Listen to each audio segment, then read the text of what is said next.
everyone. Today, inshallah, will be the fifth session of our hematology course. We have taken so far like four sessions before. I hope they were useful.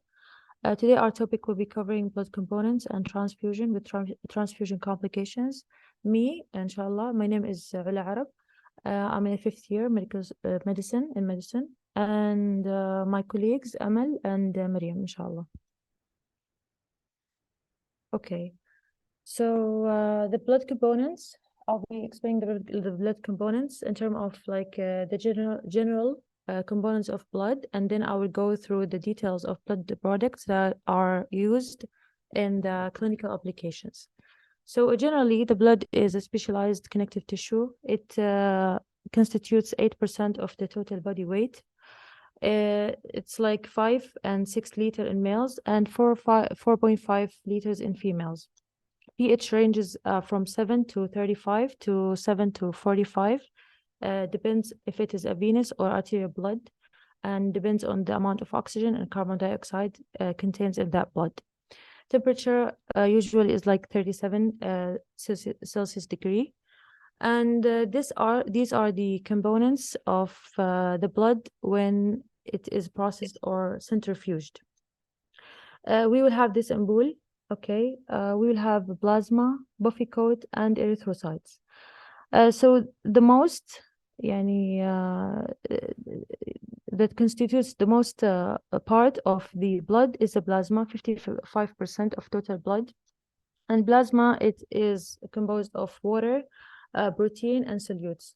Water is like 92% of the amount of plasma, and since the blood most of the blood is composed of plasma, and most of plasma composed of blood, so most of blood composed of water. And we have some proteins also in the plasma, like albumin, globulins that work in the immunity, and we have also fibrinogen, works on the coagulation and clotting processes of the blood.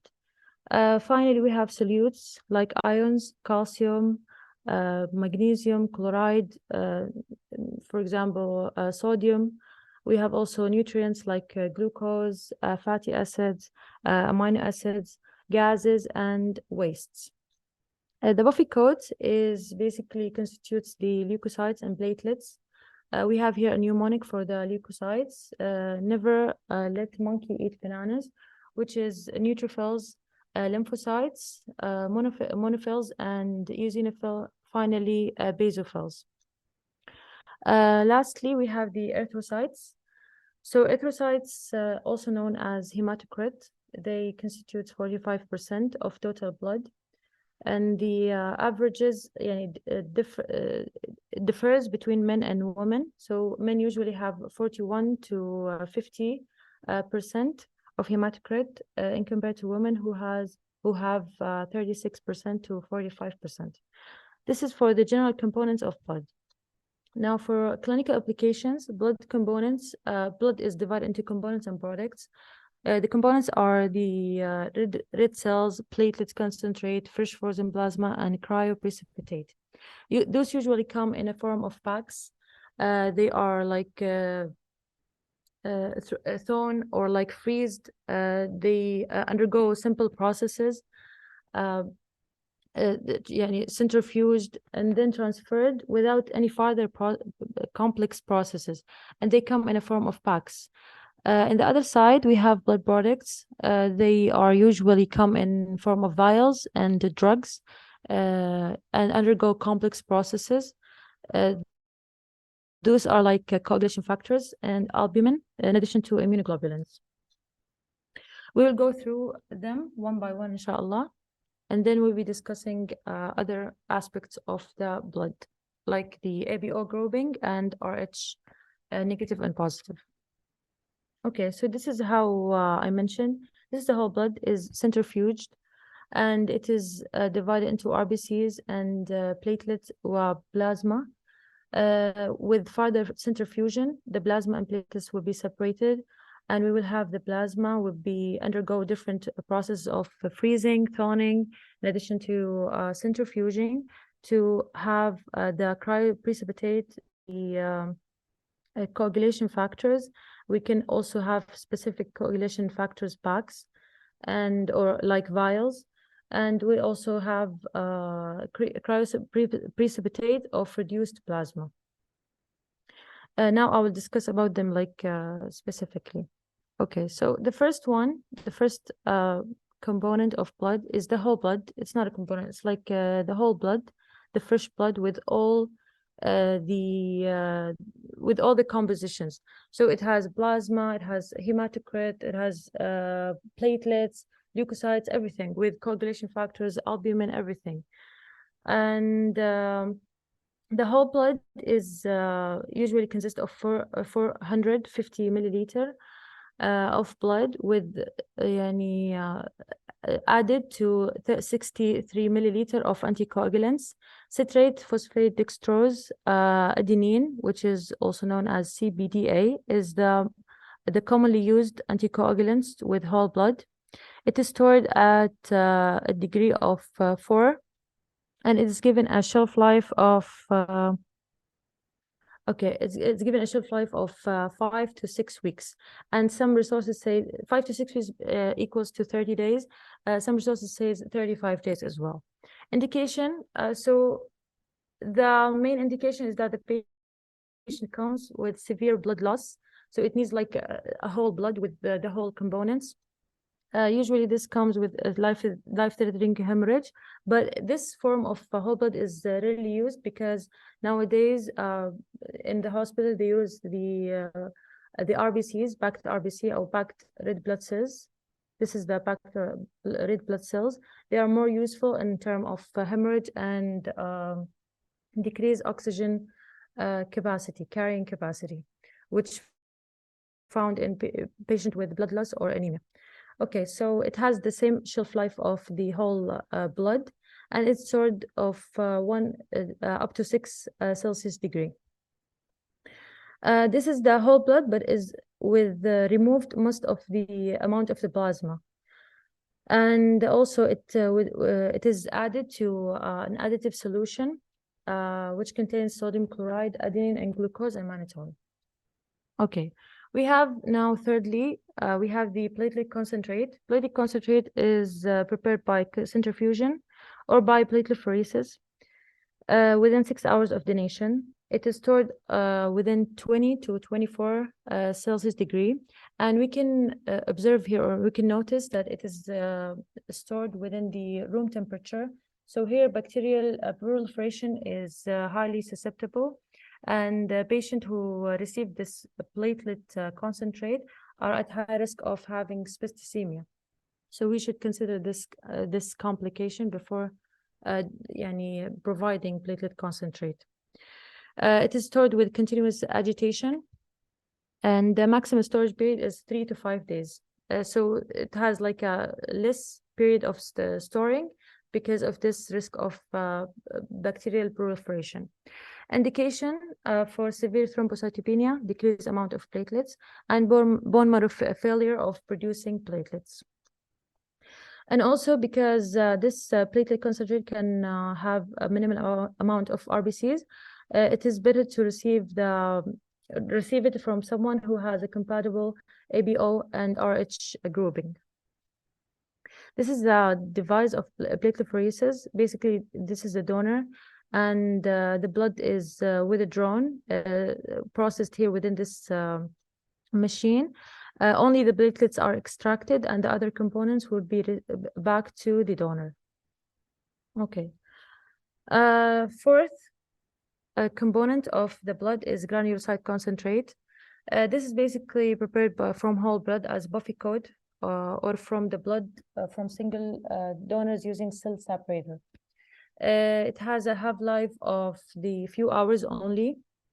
This is usually used when the patient comes with decreased or agranulocytosis, decreased neutrophil count of less than 500, and with bacterial or fungal infection. So the patient is severely infected with no leukocytes to fight against these infections, and with no response to antibiotics.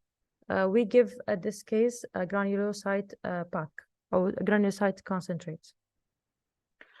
5, we have fresh frozen plasma.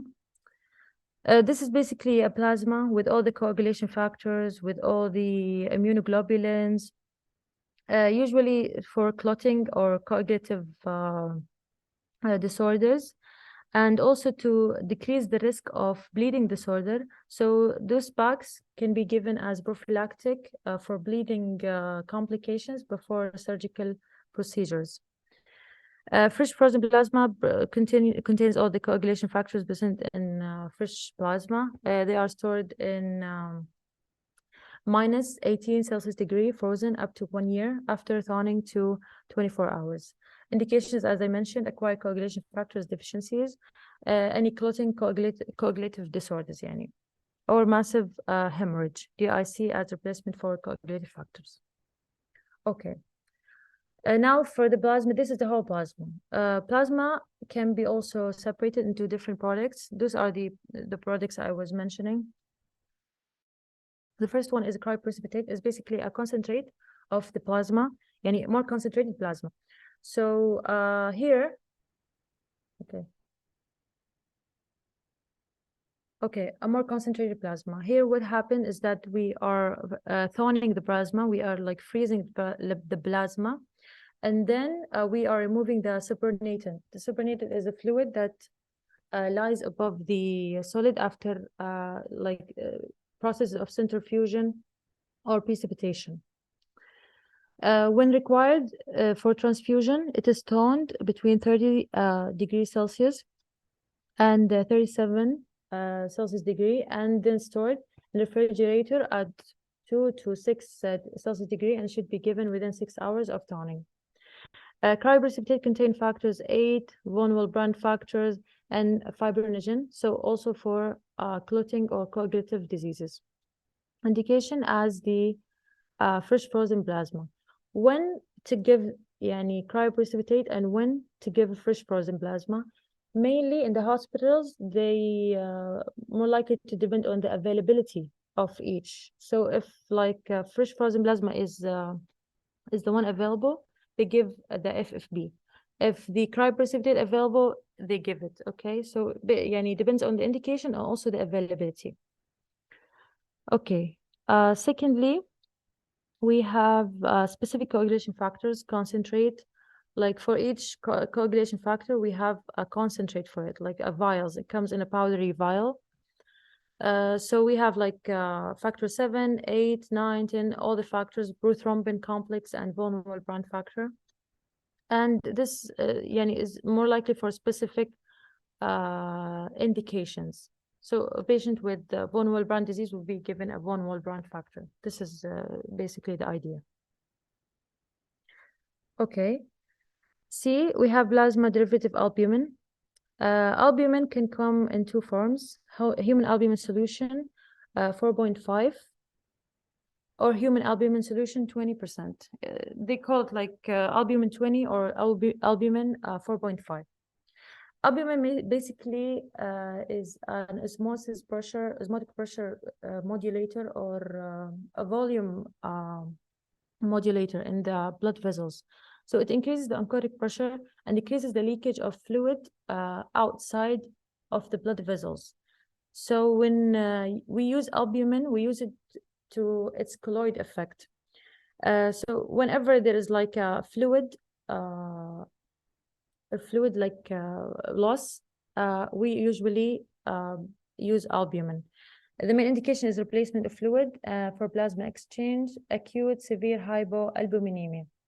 And the cases like shock or like burns, we use albumin, as I mentioned, because it reduces the loss of fluids.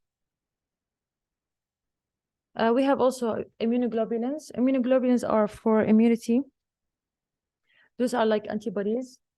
They come in 2 forms: normal immunoglobulins. This is prepared from normal plasma. Indication to treat gamma globinemia, prevent infections in high doses to treat. And we have also the specific immunoglobulins, targeting specific viruses and specific infections. The thing that we should know about these immunoglobulins, that they are actually very pricey. and very costly. Okay, they usually come in vials and they're very expensive. And in progress test or like progress test, usually they ask about Guillain-Barré syndrome or Guillain-Barré disease. This is usually the treatment for it, the immunoglobulins. It's called IVIG. Okay, so this is a summary for the blood components and the dosage effect with the clinical use. As I mentioned, packed RBC. By giving a unit of packed RBC, the hemoglobin will be decreased by 1 gram per deciliter, and hematocrit will be decreased by 3%, with increasing also, of course, the hemoglobin and oxygen binding capacity. Platelets will be also increasing by 30,000 microliter per unit. And they are used whenever there is like a thrombocytopenia with bleeding, blood loss or bleeding disorders. Fresh frozen plasma, prothrombin complex, as I mentioned, coagulation disorders, bleeding disorders, and also in terms of cirrhosis, because in case of cirrhosis, the liver, which is responsible of producing the coagulative factors and vitamin K, is not functioning well. So we give the fresh frozen plasma and prothrombin complexes in order to compensate this loss of coagulative factors.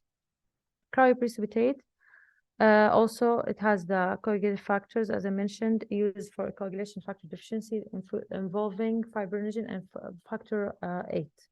Albumin is for fluid modulation or fluid regulation, increases the intravascular volume and oncotic pressure, post paracentesis therapeutic plasmapheresis.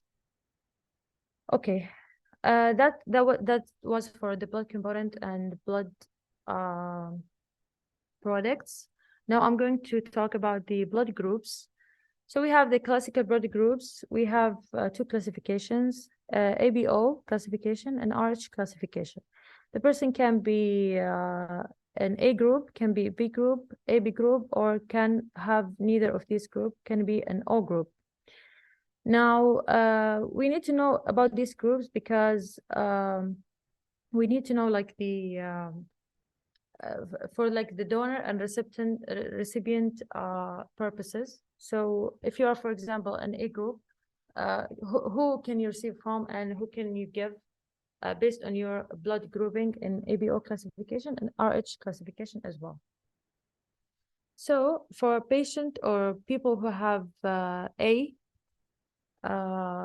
type of blood, okay, they have usually their blood cells are surrounded by A antigen, and their blood is full of antibodies for B, okay.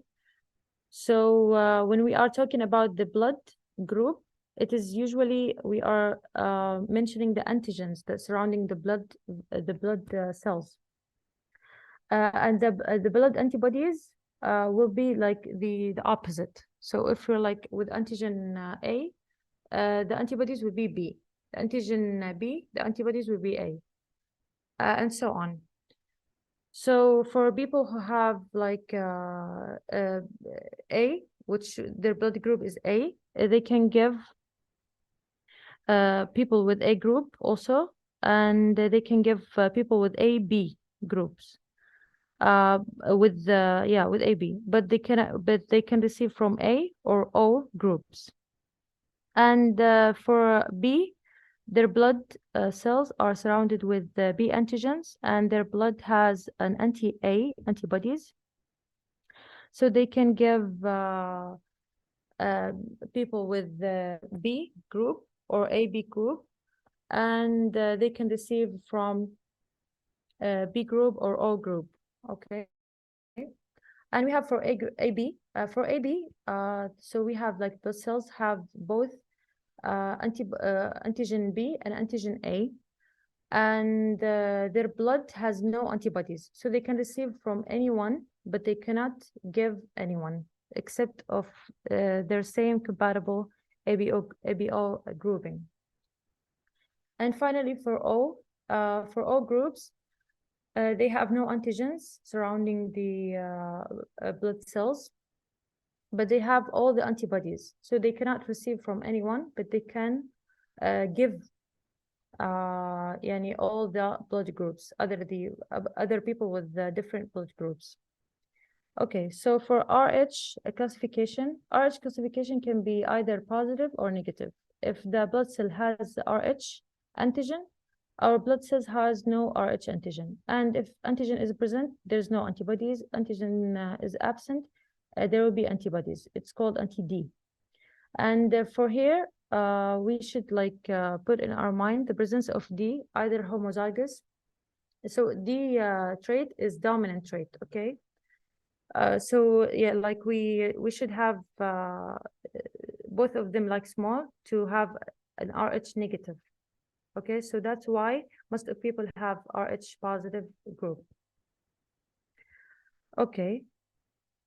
This is why we should know about the ABO grouping and RH grouping so that we can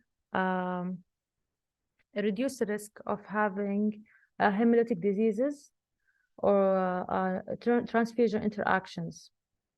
Okay, so we have, for example, the most common example for incompatibility of RH is when the mother is RH negative and she gets pregnant with an RH positive baby, and her body starts to identify the baby as an antibody. So they start to fight against the baby. So the complications, we will have hydrops fetalis, very life-threatening condition to the baby. The baby comes with jaundice shortly after birth, with carni citrus. And for the treatment, any mother who has RH negative, they receive an anti-D IgG. It's an immunization protocol for those who have RH negative, and usually they receive it in the second pregnancy and during the first pregnancy, before any procedure they are going through. Okay. So yeah, that was it. And also we have here some of the transfusion interactions. We will discuss about this in more details with the following slides with my colleagues. So we have here some questions about the components and the ABO grouping with RH grouping as well. So the first question we have: a mother, her unborn baby are rhesus D incompatible. What is the mother rhesus type, genotype? It is C. D small. Both of them small. Yes, that's correct. Okay, because as I mentioned, it has to be like DD small, so the mother will be RH negative. Okay, secondly, a 64-year-old woman is diagnosed with gastric bleeding. Blood is ordered urgently. Her blood group is O negative. Based on ABO rhesus incompatibility, a blood transfusion can be carried out with which one of these can be received? O negative only. Okay, excellent. O negative. And finally, which blood product is used for patient with severe burns or liver failure? Okay, for severe burns. The plasma. Yes? The plasma one, I think. Yes, excellent. Because in severe burns, for example, the patient is having a fluid loss, like an extreme fluid loss. So we need to maintain the volume. And the plasma contains albumin, as we mentioned. And we have also liver failure. There is a lack of coagulative factors production. So that's why plasma is the correct answer for this question. That was for me. Now with my colleague Amal. Question, please. Question, please. Yes. Can I ask one question, or shall I keep it to the end? Yes, please. About this section or like the other sections? Okay. Yes, about the last question that you have mentioned about the burn. Now, I'm not sure, but I think they use fluid and they don't use the colloid in first 24 hours, 48 hours. Isn't that right? They try to keep it at the last. They use IV fluids first. Yes, that's correct. Yes. بس عشان like we have here the limited options, so plasma is the correct answer. But yes, yeah, that's true. Okay. Okay, any other question? Thank you very much. Okay. Okay, so now with my colleague, Amal, inshallah, we'll be discussing immediate transfusion reactions. Yes, good luck.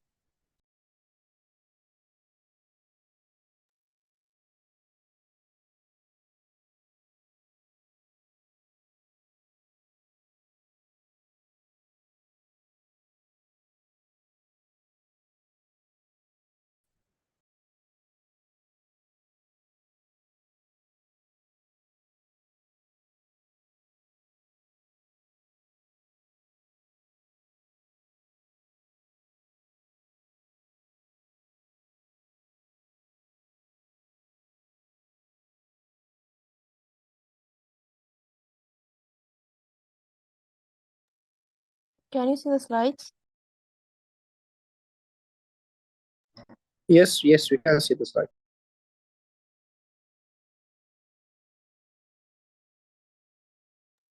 Amal, try to share your screen. There's no slides.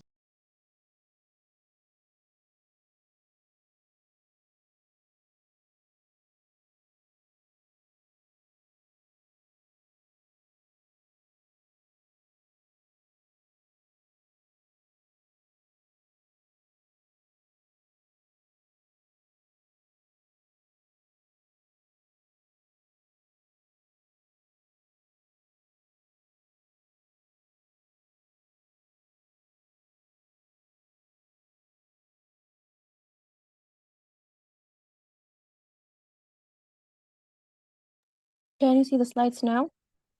Yes. Okay. Yes. Okay.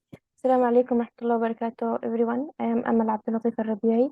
I am a fifth medical year student. First of all, good night everyone. I will now explain the immediate transfusion reactions and donor criteria. First of all, I want to highlight something, that blood transfusion is a sensitive process. It's not easy process. We are giving the patient who needs blood for whatever the reason, whatever the indication, we are giving him a foreign body, something it's not its own. So we are like we have a lot of problems that will affect this patient. Patient is already a disease. He is a civil, so we can so we need to be very cautious. Whatever the indications, we have short indications. Okay, so how we be cautious? أمل صوتك بيقطع. Okay, is it now good? Yes. I Yes, think it's a bit clear. Okay, is there something you couldn't hear well? I Yes, think from the beginning. yeah, the first Okay, two okay, I sentences. will start this one. Okay, I was saying that blood transfusion is a sensitive reaction. It's a very important and a very dangerous process. Blood transfusion is a dangerous process.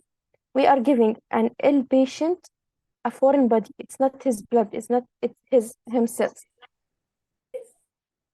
Okay. So this patient is already ill. He's severely ill, and he cannot fight any other problems that we might cause to him while transfusion. So doctor should be very cautious about this process. Okay, there are things that we can control, like we can be careful when we are doing this transfusion, and other things can still happen even that we are cautious. Okay, so first of all, I will talk about donor criteria. Here I still have a scenario that we can imagine the situation. A 35-year-old patient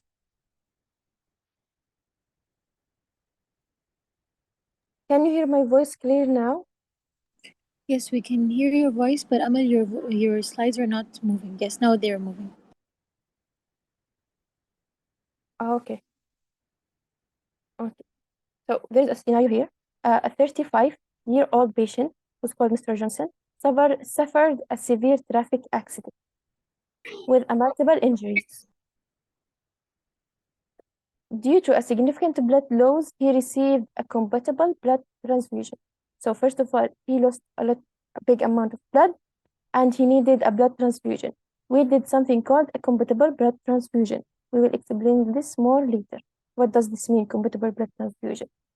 Anyway, the doctors thought they are okay. They give the patient the blood he needed, and the patient now should be okay.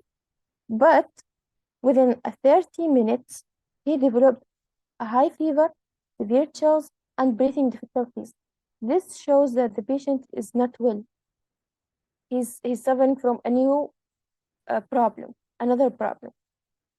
The doctors did a lot of things, and despite prompt medical intervention, Mr. Johnson's condition rapidly worsened, leading to a cardiac arrest, and he couldn't be rescued, unfortunately. Okay, so the 2 points I will explain today is what is compatible blood transfusion, or when we say compatible blood transfusion or safe blood transfusion, and what happened to this patient. Okay, so I said there is a donor criteria.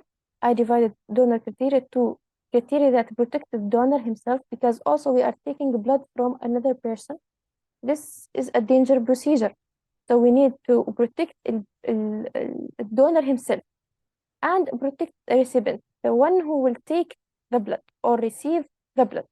Okay, the criteria that for protecting a donor, we can divide them as criteria: exclusion of donors with a disease, a known disease, and criteria to prevent donors who are not in a good health or still growing, and criteria so we can prevent complication or any other consequences, or also others. Okay, exclusion of donor with diseases. A person who have already a disease, severe disease, or maybe a mid stage, like it's not a severe disease. If we take blood from this person, the disease, his disease will be developed and worsen and progress to a late stages. So we don't want that. Here are some list of some diseases, and there are other many. Like for example, a patient with cardiovascular disease may be still an early stage, but when we take the blood, this will be late stages. The person will be affected. Epilepsy and other CNS disorders, gastrointestinal disorders with also impaired absorption. The blood is needed for absorption, and previous blood transfusion. Person who already had a blood transfusion, and I will explain this point in more detail. Intravenous drug use. This is also danger because it will cause harm to the patient and to the donor. Insulin-dependent diabetes, chronic renal diseases, and cancer. If we are taking blood from a person and we decrease the amount of the volume of blood, this will affect other organs, and it will lead to organ damage. So we don't want this to happen.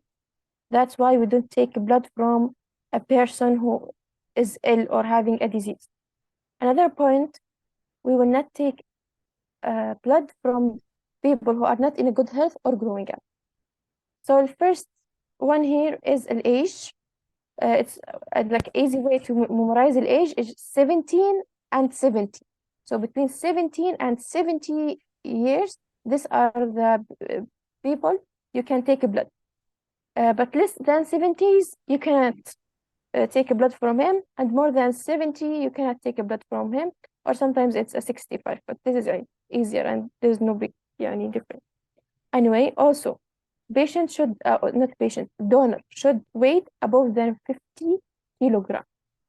Otherwise, we'll consider him not healthy and we cannot take blood from him. Another point here is hemoglobin. Hemoglobin in men could be 134 gram per liter or 120 gram per liter for women. When we are taking blood, from a person, الhemoglobin will decrease.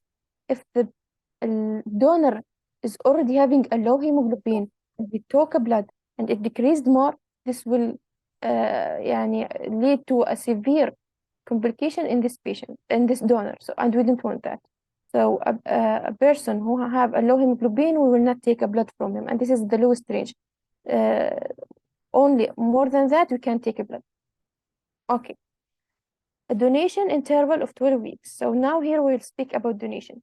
If a person have donated a blood, then like after 10 weeks, he came to the hospital and said, I want to donate again, we will not take a blood from him.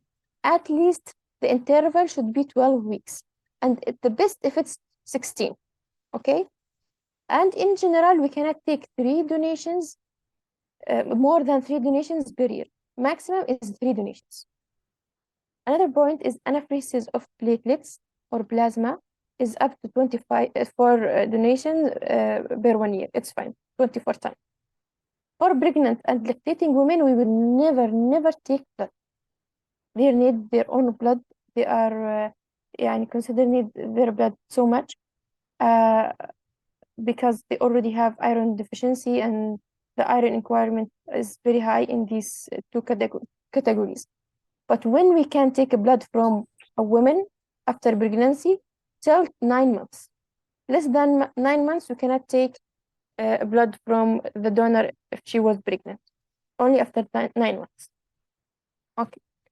Some other complications, it's not very specific. Sometimes we want to prevent a complication of the donor. For example, a donor came and we took a 1 unit blood from him, and then the patient himself will drive back home. So this is danger. Why? Because the patient may faint like suddenly if he exercised or moved a lot. This fainting while driving will affect the patient's life. So for example, a patient, if he have also an occupation driving a bus or plane or train, this will affect his life and people that will be with him. Or other people who working in a heavy mechanic because they like will use a lot of muscles and they already donate. So this all might lead to faint. Faint might sometimes itself is not will be a very big problem, especially if the patient hemoglobin is not very low. But during the faint itself, the patient, if he is in a danger, not the patient, sorry, a donor, if he is in a severe, dangerous situation, like driving, or he's standing and he faint and bumped his head to the floor, this will affect his life. Okay, other points are, it might be differ for 12 months after the body pricing. So maybe air pricing and tattoo and sex homosexual. This also to protect. We're still not sure if this patient have a disease or not. So we put him in a disease category. So we will not take a blood from these people until 12 months. Also 2 months after live vaccination, such as measles and mumps, and if there is a travel history. Suggested a risk of infection. How we can like suspect a risk of infection in people who travel? If they travel to an epidemiological area of a certain disease, like a malaria, especially diseases that affect the blood cell, red blood cells. So we will ask the donor about this. In general, a donor, when you go to any donation center, you will have like 2 papers, 3 papers, full of questions. You will answer all of these questions, each one of them. And if any of them is markedly positive, like you have a disease or something, you cannot do it. Also, in the center, they will start by taking a small sample blood and measure hemoglobin. If it's low, then you cannot donate. Another criteria is for protecting early recipients, the one who will receive the blood. The first thing is the blood group. Is it A, is it B, is it AB? So we cannot give another blood type to a patient. Like for example, a patient having A, we cannot give him B. And I will explain it here just in a minute. And RH status, as my colleague mentioned, D, if it's present, we consider it positive. And if it's not, it should be recessive, both of them, small d, then we consider it negative. There are other types but they are not important, and there will not be any problem if we give a patient. The most important is a D type. Okay. Here in the blood group, as my colleague mentioned, there is red blood cells and the antigen and the antibody.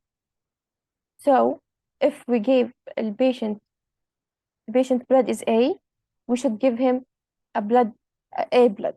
If we didn't give him an A blood, there will be a reaction, or the patient antibody will attack red blood cells. And my colleagues have mentioned like which groups, like, oh, we can give it for all, and the EB can receive from all. This is one. There are antibodies that will attack red blood cells if it's not the same. Okay. And there are other antibodies that will attack red blood cells and will cause red blood cells to be damaged and will lead to a reaction. So there is other screen we should do. It's called a screen for red blood cells, all antibodies. These antibodies, like, they might count for like there are 360 type. They are a lot, and we should do a screen for them. I will tell you how we screen for these types later. Okay.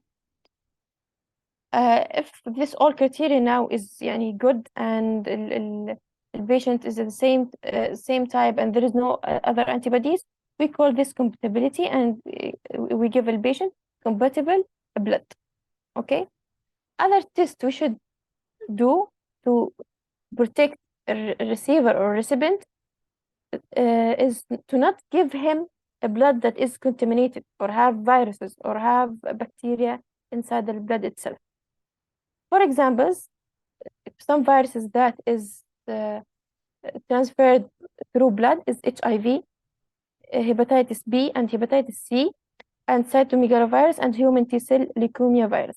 There are ones that sometimes came in the progress test. There will be like a scenario who will ask, there was a blood transfusion and the patient have a problem, which problem do you think he have? And in the choices, there might be hepatitis B virus, so you think it's a hepatitis B because it transfer through blood. Okay. Others are malaria. This is also in patients who travel to a place with malaria, or epidemiologically known as it might have malaria, and it change disease and also bacteria. So you should examine the donor blood for all of these. Okay. Now there is a scenario. I will read it and you can discuss it together. You are a volunteer at a local blood donation center, okay? And a potential blood donor has just arrived. He wants to donate blood. The donor is 21-year-old, female, and she appears healthy and enthusiastic about donating your blood. But however, she mentioned that she has recently traveled to a region known for high risk of malaria transmission. She returned from her trip 1 week ago. So, which of the following actions should you take regarding this potential blood donor? Read the choices and you can write in the chat with you, or you can open the mic.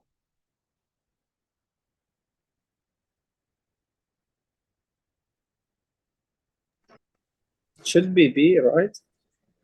Yes, correct. It is B. Defer the donor from donating blood due to her recent travel to a high-risk malaria region with instruction to return after a specific waiting period. Okay.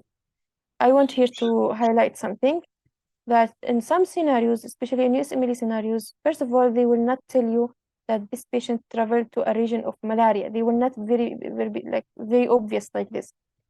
They will mention the area name, or مثلا like South Africa, for example.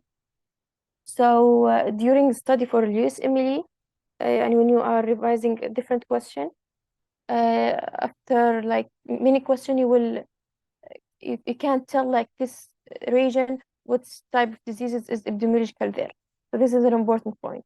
Other point here is that she returned from her trip 1 week ago. She looks healthy, this patient. There's no problem in her. But because she was there in this region 1 week ago, we cannot take blood from her.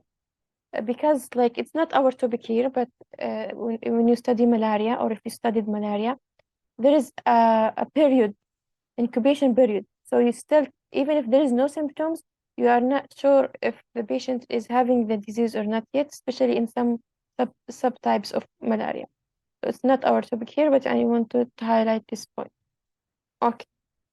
Actually, the criteria of donating is not a very important point in the USMLE question, but there might be some question.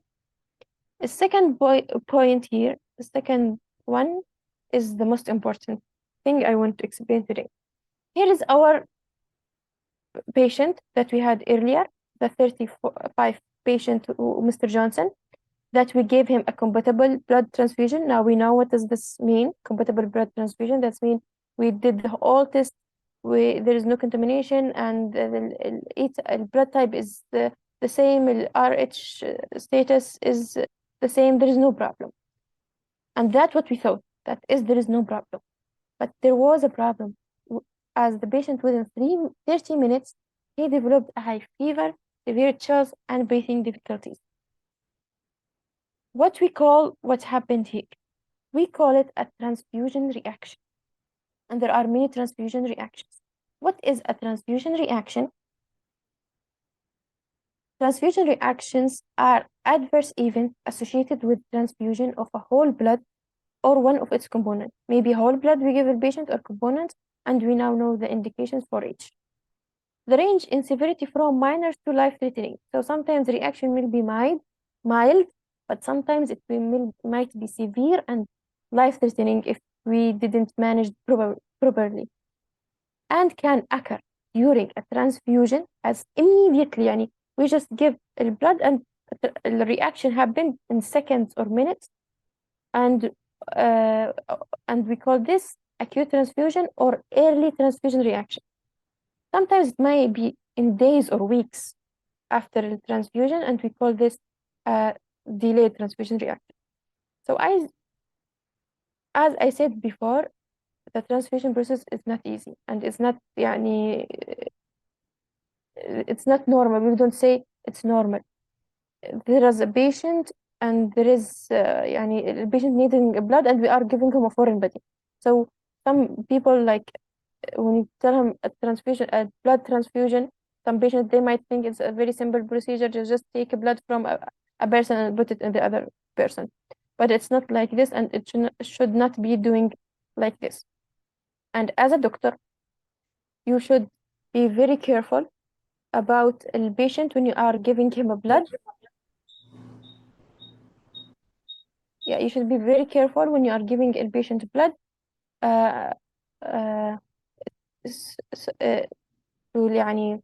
protect the patient from these reactions. So as a doctor, what should you do? First of all, you should suspect if there's a problem or not. Patient is in the bed taking the blood, and you give him the blood and went away from him, like out of the room. The patient will not scream to you and say, I have a transfusion reaction, doctor, come. The patient will not know. So you should keep an eye on the patient himself. What you should do and how you can suspect, just simply you keep monitor the vitals, the blood pressure, the breathing and oxygen saturation rate, temperature, and the pulse rate. How you do this? By this device in hospitals, like it have everything, just do blood pressure, and not only one time. You keep redoing it, like each 5 minutes or each 15 minutes, and depending on the hospital protocols or the patient situation. So it will be repeated till the patient has take whole blood. Oxygen saturation by the pulse oximeter, the temperature. This might be the patient, at least he can tell you I have temperature, but he cannot tell you, doctor, I have high blood pressure. So these one are very important. And the pulse rate. All of this by attaching the patient to the device, to the monitor. And you keep an eye on the monitor. Okay. As I said, any change of these measurements, blood pressure, breathing, or oxygen saturation, temperature, and pulse rate, any change, you should suspect that there is a problem or a transfusion reaction. What are the transfusion reactions that you should worry about here? And these are the early ones. Late one will explain later. The early one, first, allergic reaction, anaphylactic reaction, so it's the same, but يعني anaphylactic reaction or shock, febrile non-hemolytic and hemolytic, transfusion-related acute lung injury, and transfusion overload, and some others. Okay, I will explain each of them. So this is a very, very important point. I hope you can focus as much as you can with me. Okay. There are the most important or the most common or dangerous type, and you can manage them. First of all is symptoms. I want you to see here, as you can see in each of disease or in each of the reaction, there are common symptoms. Like for example here, there is a decrease in blood pressure, hypertension. Here also hypertension. Here also hypertension. In febrile there is fever. Hemolytic there is fever. Transfusion related acute lung injury there is fever. In hemolytic there is tachypnea. In transfusion related acute lung injury there is tachypnea. So the first step for you as a doctor is not to diagnose the patient immediately. As you can see here, a lot of symptoms and the early symptoms will be the same. Your job is to suspect that there is a problem.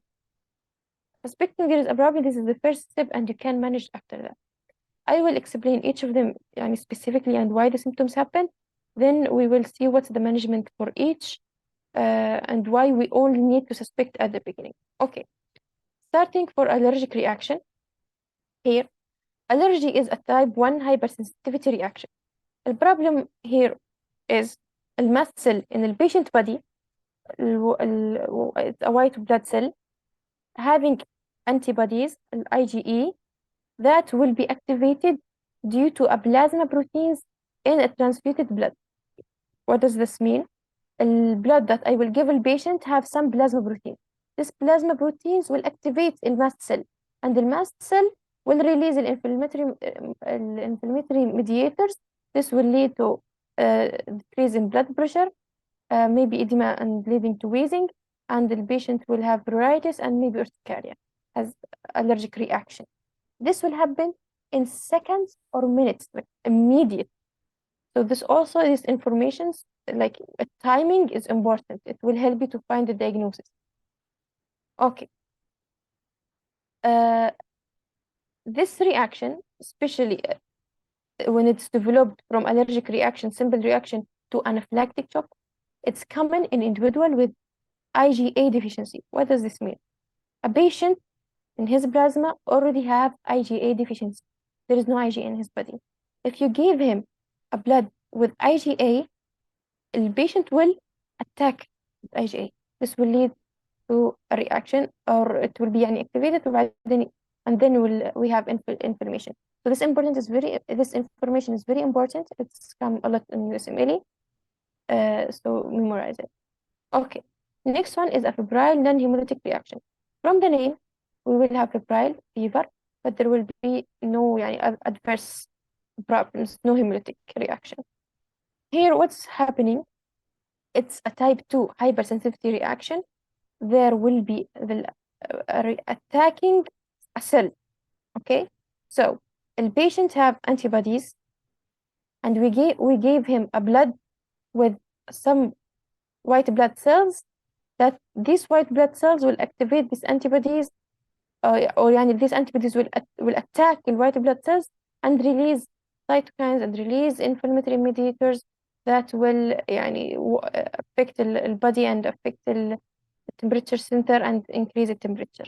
So the patient will have fever, chills because of fever, and headache and flushing. This is another sign. You kind of can see it in the patient. This reaction will happen in 1 to 6 hours. It's not very immediately, but it's still in early. Okay. The hemolytic transfusion reaction, this one happening if we gave the patient a different blood type of his blood or RH status. Here there will be the antibodies will attack red blood cell itself, so red blood cell will be damaged and there will be hemolysis. Also, this is a type 2 hypersensitivity, but I forget where I put it. Okay. Anyway, as I said, there are also other antibodies we should be very careful about. I will explain how we can manage this later. And the patient here will have a drop in, as there is hemolysis, so drop in hypotension, and there will be low blood volume, so low cardiac output. So the heart will try to compensate by tachycardia, increase the rate, and because the red blood cells will be low, so oxygen low, so the patient will try to compensate by tachypnea. So that's why these signs will present in the patient. Okay. Lastly is transfusion-related acute lung injury. Here, what is the problem? The patient is already having something called the first hit. There are already some white blood cells in the lung capillaries. Okay, when we are giving a patient a blood, this will lead to something we call it the second hit, or we will activate these white blood cells. Activating these white blood cells will have vasodilatation, which we call the inflammation. So vasodilatation, cells will be closer to each other. So the fluid will go out from the capillaries to the lung parenchyma. This will lead to edema, and we call it edema without a heart problem, or non-cardiac pulmonary edema. The patient will have dyspnea because oxygen saturation will be decreased, and tachypnea, and he might have some fever and hypotension because of inflammatory markers. Okay. This one is a type 2 hypersensitivity. This is important too. Okay, here is a summary for all of them and the management. Now I'll explain the management more. Allergic reaction, anaphylactic reaction or anaphylactic shock, febrile and hemolytic, and transfusion rate.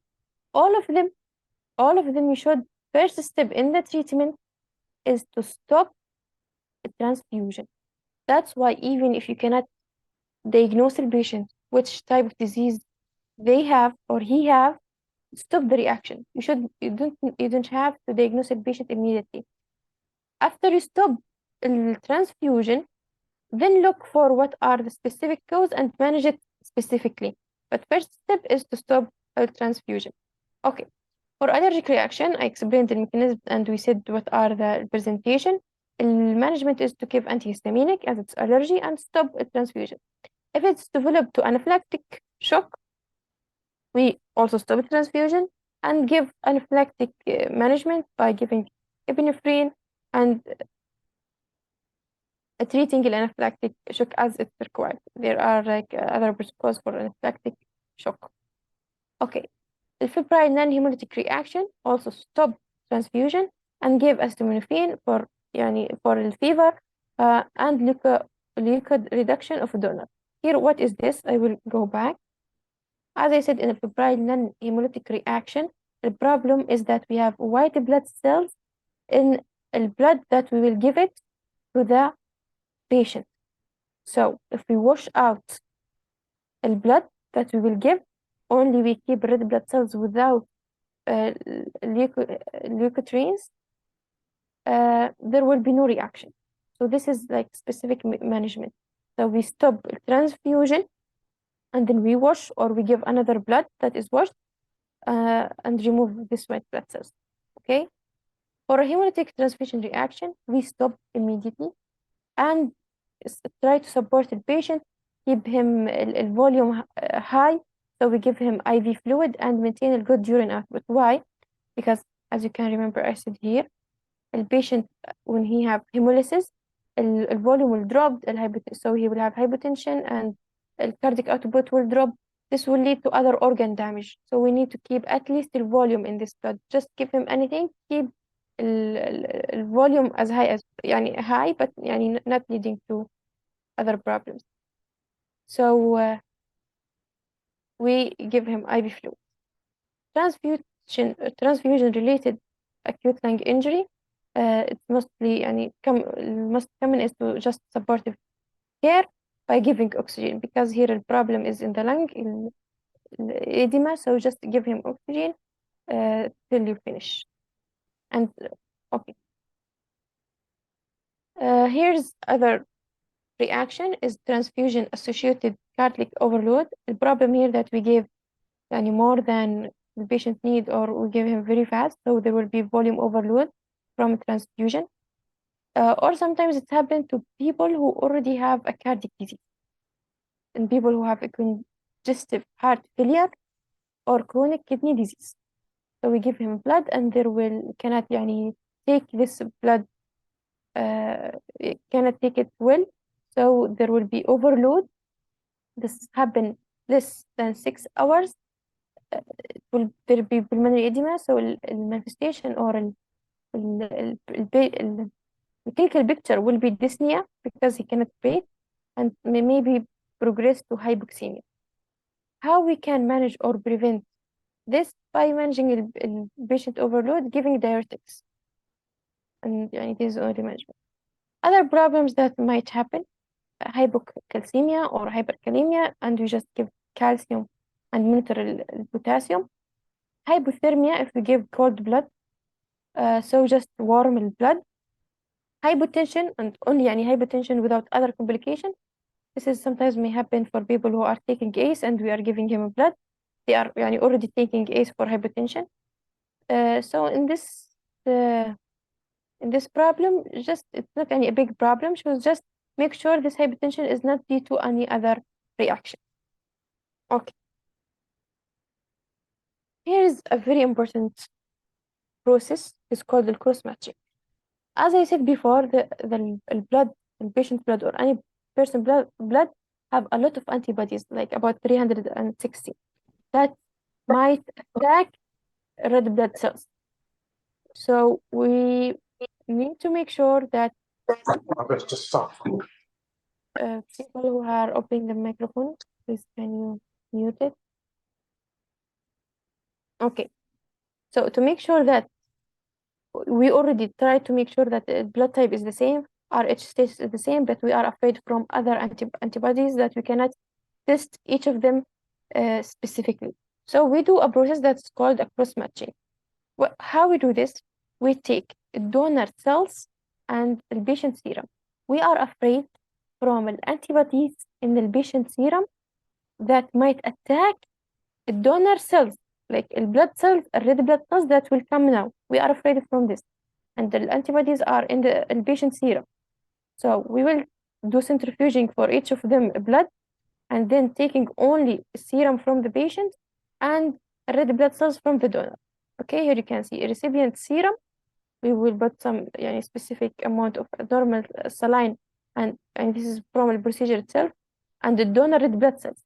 We put it together, and then we put it in the centrifuge and see a sample, just a sample. If there is incompatibility, we don't give this blood to the patient, even if it's the same blood type, or if same RH. But still, that means the other antibodies attacking this red blood cells, so we don't give it to the patient. If it's compatible, then we give this blood to the patient, and that means there is no other antibodies that might attack red blood cells.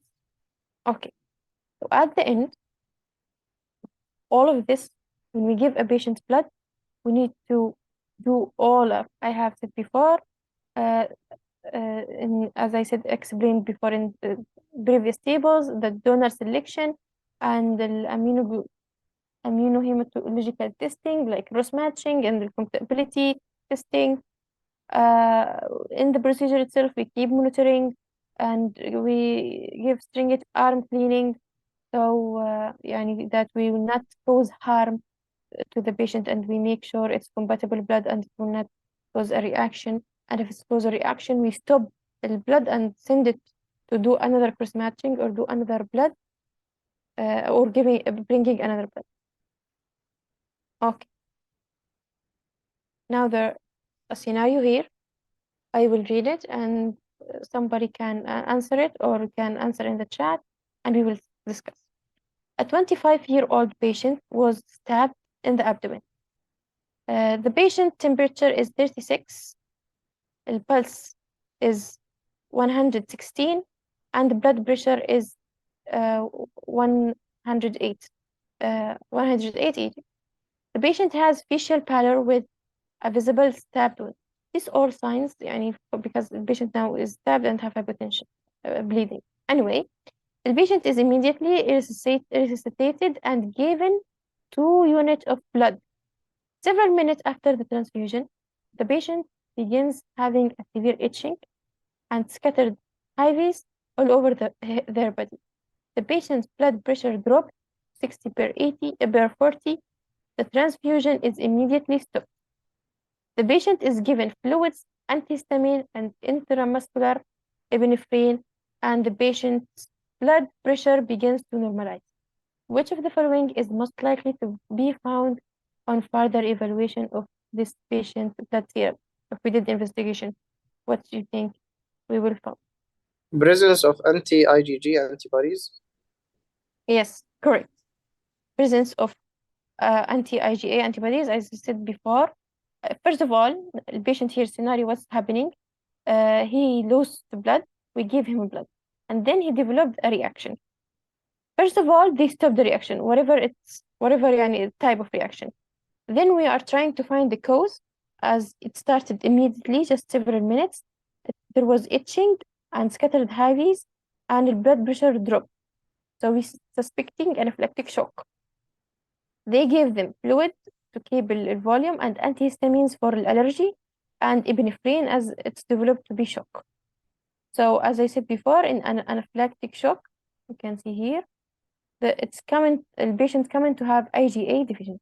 So in an investigation, we might find the presence of anti-IgA antibodies that they lead to this shock because the patient himself didn't have them. Okay. A second scenario, a 24-year-old woman is given 3 units of blood. 2 hours later, the patient temperature raises 38 and experiencing chills. Blood transfusion is immediately stopped, and the patient is given intravenous normal saline. 30 minutes later, patient temperature is 37, blood pressure is 100 per 8 is 180, and pulse is 95. Patient has no known history of illness and has never received blood products in the past.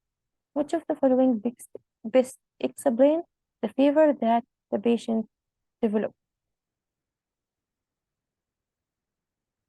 What do you think happened here?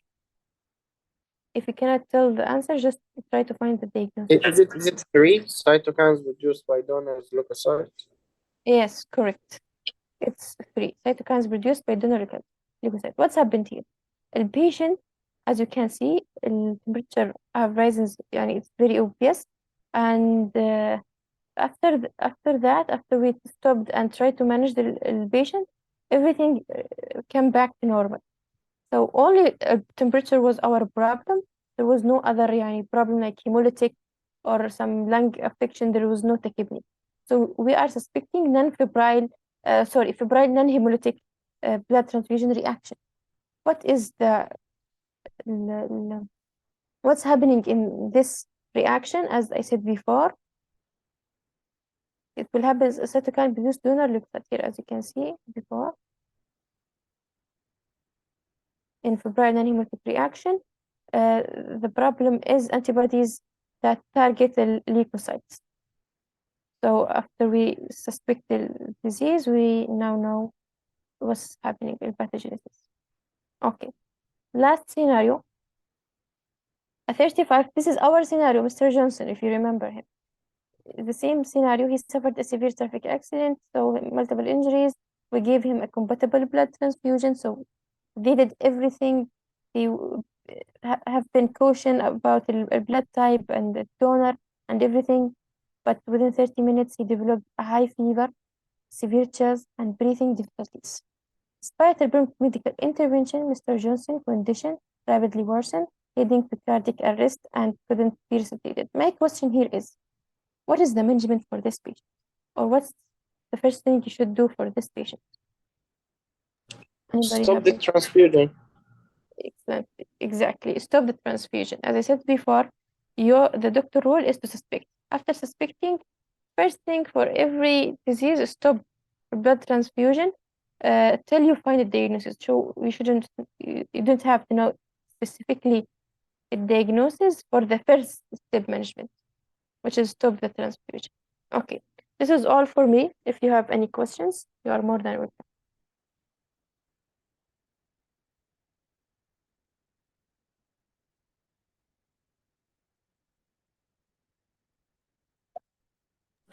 Thank you very much. Thank you.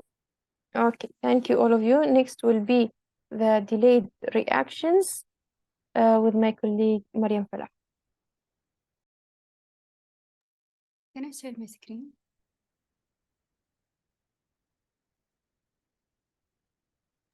Okay, I will stop sharing.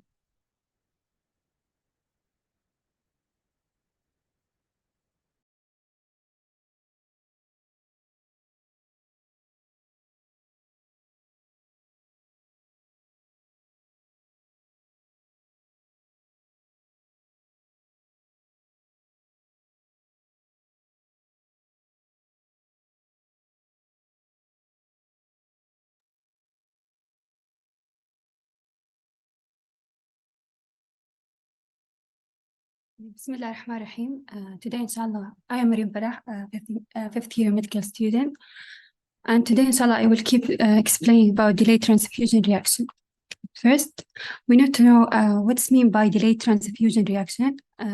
It's reaction that occur after 24 hours and to 30 days.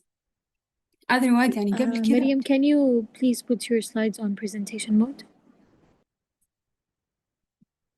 Okay.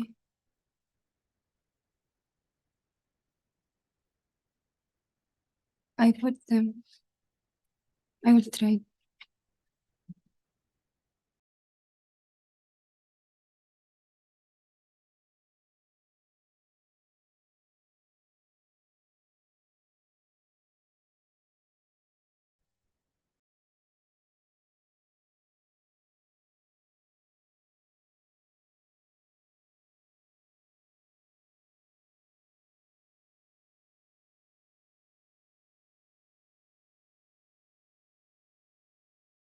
Okay, now is it? Yes. Okay. Yes, it is. Okay. For first, what's mean by delayed transfusion reactions? It's a reaction that occur within after 24 hours to 30 days. And we can divide those complications into two divisions mainly, immunological and not immunological. The first immunologic is hemolytic transfusion reaction. It occurs in individual that an individual who have been synthesized earlier to certain red cell antigens. زي in pregnancy with previous transfusion. So when the patient previously exposed to non-APO or RH antigens that not presenting on his own RBC, the body will produce antibodies, but it will fade over time. So it will be in very low amount. So if someone asked me why we didn't detect it in cross-matching, because it's very low amount, so it's not detectable. If the patient exposed to the same antigen in future transfusion, the hemolytic reaction will occur. إيش بيصير؟ ال IgG ال IgG antibody will coat the RBC and take them into removal within liver and spleen, and it's known as extravascular hemolysis. So the patient will be presented with a 3 triad, which are fever, anemia, and jaundice, and it occurs about 5 to 10 days after transfusion. If those triad are present with direct antiglobulin test is positive, so please choose directly hemolytic transfusion reaction in the MCQ. We will treat the patient. There's no acute therapy actually because it's self-limited. على عكس acute hemolytic transfusion, we stop transfusion first, then we give supportive. Here there is no, it is self-limited. And post-transfusion purpura, Actually, it's very, very rare and occur in multivirus women due to previous also sensitization of platelet antigen. Here, the problem is in the platelet. When the mother or woman لما تكون pregnant والبيبي عنده هذه الانتيجنز ال HbA1 or ال PIA1, the mother will produce those autoantibody toward those platelets. So on re-exposure for يعني second pregnancy or future blood transfusion, the mother will have this reaction, and those will be therefore will be presented also the 3 triad for P of purpura for purpura, P BTK for post, and thrombocytopenia for T of transfusion, so PTP. And also it occurs within about 5 to 10 days. We will manage by exchange of the plasma and giving intravenous immunoglobulin, because here the destruction will be not only for the new platelets, even the mother own platelets.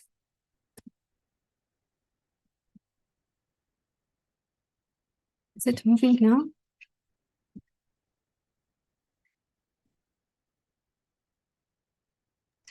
No, you are still in the same slide. Okay. No, Yes, no, now it's moving. it has moved. Until now, all of clear? Yes, everything is clear, Mariam. Okay. The third cause also is considered as immunologic. It's called graft versus host disease. It occurs when we take the graft from immunocompetent people, and we give it to the immunodeficient or الناس immunocompromised. So when we take grafting, it's considered as a blood or liver or bone marrow, whatever the grafting it is. And it has a rich lymphocyte. So those lymphocytes will attack the individuals, recipient individual tissues will be attacked. تمام. So كيف نعالج هذه المشكلة؟ we will give irradiation. حنسوي irradiation للبلد container، حنعرضه للإشعاعات، بالتالي it will kill lymphocyte. طيب the patient will present with fever, maculopapular rash and diarrhea. Maculopapular rash it is like palpable, not like purpura, it's not palpable, it's only small red rash. While here visit maculopapular rash associated with diarrhea and fever, we can consider it as a graft versus host disease. طيب بالنسبة للiron overload, each unit of blood contains about 20 milligram of iron. So and while the daily physiological dose of iron is only 1 milligram. So can you imagine that those patients who have sickle cell anemia or thalassemia, they change their they take a blood transfused many times, so there will be a lot of iron in their blood, and there is no physiologic mechanism removal of excess iron. So therefore we will support those patients with deferroxamine to minimize the iron accumulation. طيب بالنسبة للsymptoms, actually it's a long term condition, مو suddenly لا، بيصير عندي deposition of excess iron in the heart, liver and endocrine وهذا بيسبب لي respective organ failure. There is no specific symptoms. طيب lastly the transmission of infectious organism. Nowadays we must do screening, pre-transfusion screening of donor blood before we give them blood. Why? Especially for those disease اللي هو hepatitis B virus, hepatitis C, HIV, parasites and syphilis, because those organisms will cause اللي هو shock or recurrence or hypertension. all عشان نتجنب هذا كله لازم نسوي احنا screening. وما بيصير عندنا. فلو احنا لا سمح الله ما سوينا السكرينينج هذا ونقلنا البلد وكان عند البيشنت هيباتايتس، للأسف حينتقل كمان عند البيشنت اللي أخذ بلد هيباتايتس. طيب حيكون عندنا البيشنت as I said recurs hypertension, fever and shock. So we will first give antibiotics and supportive measures. طيب to avoid this reaction from the beginning we should يعني take these measures which is transfuse only when essential, and when you transfuse please يعني avoid single unit transfusion, exclude of all high risk donor such as homosexual, bisexual, intravenous drug abuser, do a screening of all blood donation for hepatitis antigens. Also يعني the patient who require regular transfusion therapy please يعني give them HB vaccine يعني زي sickle cell anemia وثلاسيميا. طيب anyone have a question?